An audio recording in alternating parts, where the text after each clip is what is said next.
Prodigy was co-written and co-directed by Alex Hogley and Brian Vidal. Hope I pronounced his name right. Apologies if I didn't.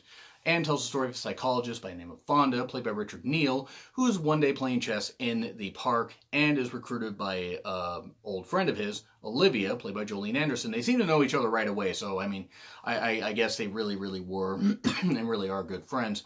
And she is asking him to come to the secret facility to try and get through to this young girl that is being housed there. And this young girl is Ellie, a girl with telekinetic abilities and also a huge amount of intelligence and a bit of an ego about her, but defensive and everything. She's played by Savannah Lyles, and probably actually the best performance in the movie. And that's not knocking anybody else there, and I'll get to that in a bit. There are also going to be some spoilers in this, so apologies.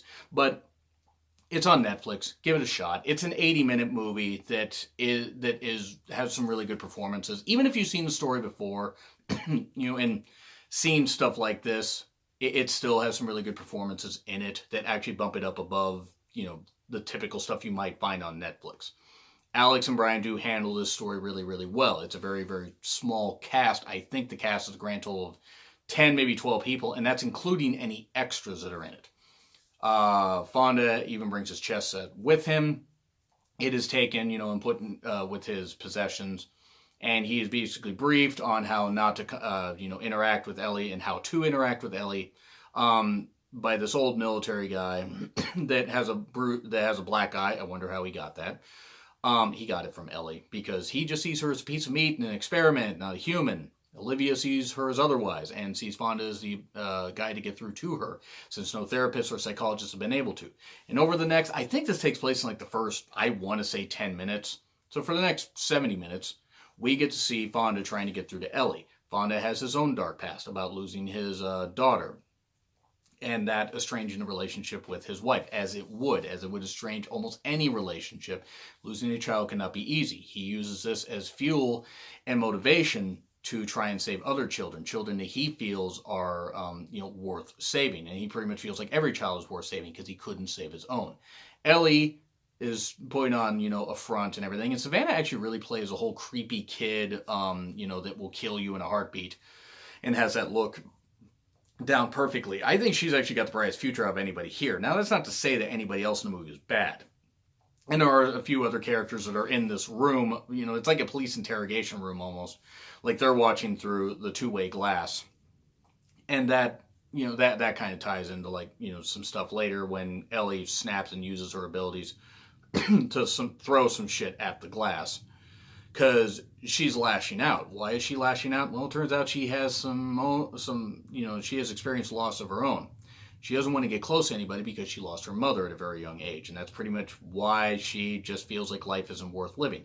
That would affect a young child. And Savannah does capture that, that feel of loss and hurt really well. I do give her credit for that. It is a basic story. That this may be just stuff that you have heard all before.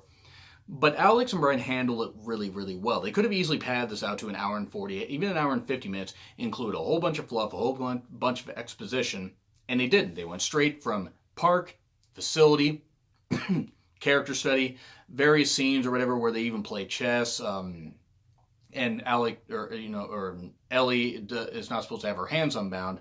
Fonda says, "Okay, I'll unbound your hands." They weren't very, the people that didn't want him to do that weren't very happy. But as they're studying, as they're trying to talk, and as he's trying to get through to her, and she's still playing defensive, they're moving pieces and stuff like that. Well, she loses the game of chess. Does not react to that very well. Kids don't usually react to that kind of stuff very well because they feel like everything should be theirs. Not every kid, but especially somebody with a superiority complex like her, it doesn't work very well. So anyway, what happens is, Ellie snaps and that kind of stuff. And it ends up, playing in a little bit later where Fonda finds out about the mother and doesn't use that against her, but uses it a way to get through to her. Because he sees her as human. Probably because she reminds him of his own daughter. I would guess. That was never necessarily alluded to, or if it was, and I don't remember the lines of dialogue that alluded to that.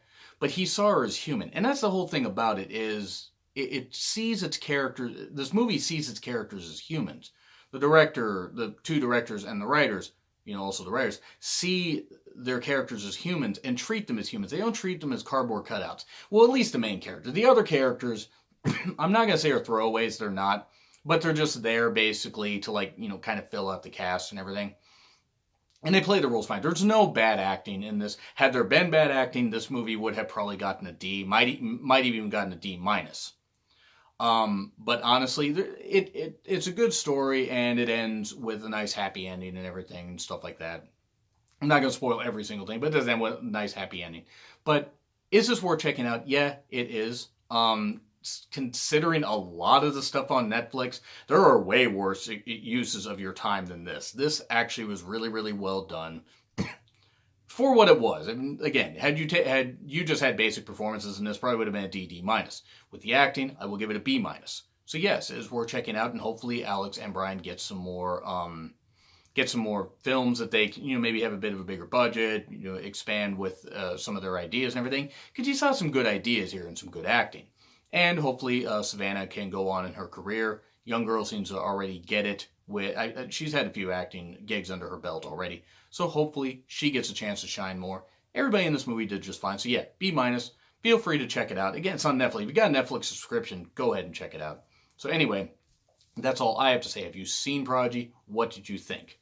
Do you agree? Do you disagree with what I said? Anyway, like, share, comment, subscribe. Twitter link, my Twitter handle in the description. And it's been Real Honesty with John Mifflin, and I will see you soon.